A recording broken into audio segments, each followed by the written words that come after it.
By late 1940, early 1941, the concept of night fighters was truly coming into its own. Specifically dedicated squadrons were forming with specialised tactics, equipment and training.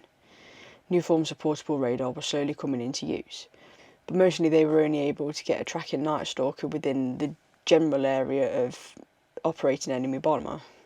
Air Commodore William Helmore, a specialist scientific advisor for the Chief of Air Staff, dedicated much of his time to subject night fighters and their equipment. He came up with a concept called air target illumination. The idea was to put a searchlight in the nose of an aircraft and using both ground radar and new radar directional finding radar in the aircraft to guide the pilot to within striking distance of the enemy at night. At this point, the pilot would switch on his searchlight, illuminate the bomber, and the accompanying fighters would shoot it down. The concept of illuminating enemy aircraft at night for fighters to take out seemed simple enough, and this alone most likely drove inventors in the RAF to push forward with the concept, even as better radar was being developed. The idea was to attach the world's most powerful searchlight to the nose of a powerful twin-engined night fighter. The light itself was designed for this specific purpose and was far more powerful than any military light of the day. To understand exactly how powerful it was, let's compare. The service searchlights used in the Army and the Navy up to this point consumed 150 amps of current. The Turbinlite drew 1,400 amps. Specifically designed 12-volt batteries were created which could discharge in 120 seconds. The 48 battery array was carried in the fuselage and weighed nearly 2,000 pounds. That the Turbinlite aircraft could carry no offensive or defensive armaments. The light itself had a reflector, which projected a horizontal sausage-like shaped beam of light with a 30-degree angle. This gave a horizontal light coverage of 950 yards at 1 mile ahead of the aircraft. This powerful and wide beam would light up any bomber ahead for a mile, allowing the accompanying fighter planes to spot and attack the enemy aircraft. The two accompanying fighters in the team kept close to the Turbinlite Havoc throughout the chase, using formation lights on the Havoc's wings.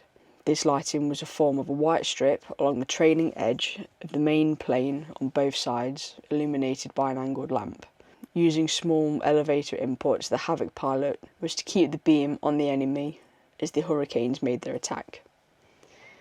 The first units to train and employ the Turbinlite Havoc was the 1451 flight at RAF Hunstanton and the 1422 flight at RAF Shoreham. By the summer of 1942, there were a number of RAF night fighter flights which operated the Turbinlite Havoc. The Turbinlite flights, smaller than a squadron, would work in unison with Hurricane and Defiant night fighter squadrons from nearby bases, which supplied the team's fighters. This initial system was far from satisfactory, as there was difficulties coordinating join-ups in the dark, with fighters arriving too late or not at all. It was decided that the flights should upgrade to squadron status and be given both Havoc and Hurricane aircraft working as a cohesive team. All of the flights would become squadrons in September of 1942. From what I can tell, there were but a few actual contacts resulting in engagements in the enemy, and it seemed that only one enemy aircraft was shot down as a result of the Turbinite system, and that was a Heinkel 111. In the negative side, numerous Havocs and Hurricanes were lost while on Turbinlite operations. Most tragically, however, on the night of the 4th and 5th of May 1942, a single short Stirling bomber of 1218 Gold Coast Squadron returning from operation, it was tracked, lit up and shot down by the Havoc Hurricane team. Given the obvious good light provided by the Turbinlite, it was indeed tragic that the 4-engine bomber like this was shot down over England where no German 4-engine aircraft was known to operate.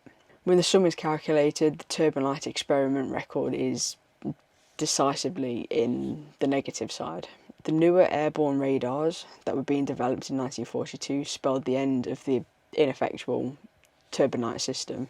New two-seater and powerful night fighters like the Beaufighter and the Mosquito, using more advanced radars, and pilot and navigator radar operation teams gave a better chance of finding and destroying the enemy because they had their own offensive machine guns and cannons.